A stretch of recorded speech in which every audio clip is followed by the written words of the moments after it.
troubles don't seem to end neither for Z Group or for the beleaguered edtech giant BYJU'S, which was once valued at over $22 billion as the most valued startup in India and the world.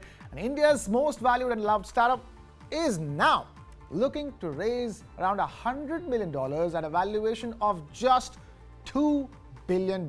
That's the fall from $22 billion at the end of 2022 to just at the beginning of 2024. In just about a span of 12 to 14 months, the valuation of BYJU'S is down from $22 billion to just $2 billion. Also because it can raise funding worth $100 million from its existing investors. To be sure, this is not a markdown on the books of investors like the Dutch investor into BYJU'S Process and BlackRock, which have surfaced many times over the last year, but a real down round of funding when fresh capital is being raised at a valuation of just 10% of its 2022 highs. The consolidated financial statements reported by BYJU'S don't paint a rosy picture as well. After a 22-month delay in filing those consolidated financial statements, the company has reported a net loss of 8,200 crore rupees, a doubling of losses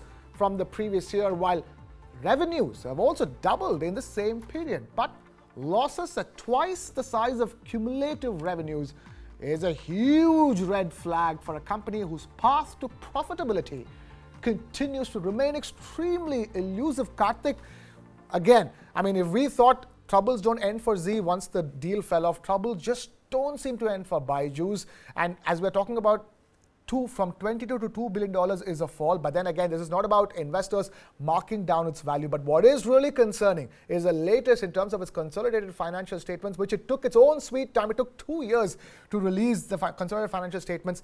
Losses double the size of its revenues. Just imagine, I mean, at a revenue clip which has grown, in fact, the revenue itself has doubled from FY21 to FY22. And we're talking about the consolidated numbers here, not just Think and Learn, the parent entity, but across Akash, across, all the other platforms that they have acquired. So while revenue has more than doubled between FY21 and FY22, losses have also almost gone up 90% in the same period, at a point when revenue is 5,000 crores, you're looking at losses of 8,000 crore rupees. These numbers obviously spell big trouble for the edtech sector per se and for BYJU'S as a company. And mind you, path to profitability is not the only issue that Baiju Ravindran is battling right now. There is this FEMA notice on him, and this entire money laundering act which is now tightening its noose around Baiju Ravindran. There is absolutely no clarity yet, though he has denied it, but there has absolutely been no movement on whether he's been able to substantially prove to ED that he has not gone ahead and laundered money. So that even in his own priority list is number one on the priority list of battles to fight and try to win, whereas path to profitability is number 5 on his own wish list. The second, and I think an equally relevant point to be raised right now, is that this is still FY22 results which have come out a good 22 months after the deadline lapsed. What about FY23 results? That has also been delayed by over a year already. So I think we know for a fact that even this $100 million that BYJU'S is trying to raise right now from existing investors is not going to cut it when it comes to, look at the numbers, look at the losses it is making, and look at the other challenges it is facing. And there have been issues which have surfaced from from Baiju Ravindran and Divya Gokulnath really mortgaging their own house to raise some money to pay salaries of BYJU'S employees. We've seen CFOs come and go. We've seen a new CEO in Arjun Mohan really, strapping up and taking these challenges head on.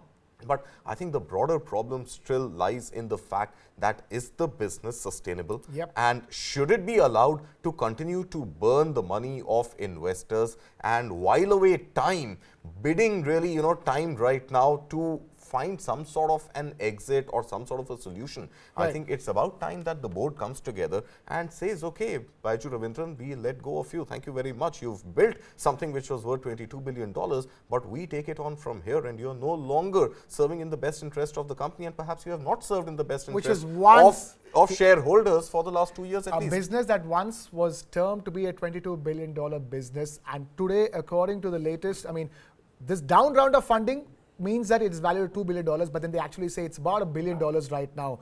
Even in on the books of BlackRock and Prosus, it has been slashed to about $1 billion, right? Yes. But it is raising capital at $2 billion, so that is obviously the value at which even existing investors are willing to put in additional cash. Basically, now with a lower valuation, any sort of cash infusion is going to get investors a much higher share in the company. But the point is, what is that share worth? Yeah. And the other question I want to ask is the wordplay that's used. Things are messy beyond belief for BYJU's at this stage. And how did they ever think of signing up Lionel Messi in the middle of all of this? What kind of money they paid for Messi, to the point where they really forgot about the salaries of their own employees? There's clearly something very wrong with the decision making over here. Yeah, I mean, in hindsight, everybody is wiser. So if you were to ask Baiju Ravindran today, would he have rather saved on that money instead of paying Lionel Messi, or should he have not sponsored the ICC World Cup cricket? Perhaps he would say yes. But when you're on the growth trajectory, when there is no funding winter, in fact there is a lovely downpour of funding from all corners around the world, you end up burning cash, you end up spending money on things that you think are going to aid your growth. It did aid growth at the time when that growth was required. Right. But I think, you mentioned things being messy. I think this is a quicksand which is sucking in Baiju Ravindran, and it seems very difficult for him to emerge. And from what I understand, they still owe money to the Indian cricket team for their jersey sponsorship as well. Of course. Yeah, so BCCI has sued them, in fact, has threatened to take them to NCLT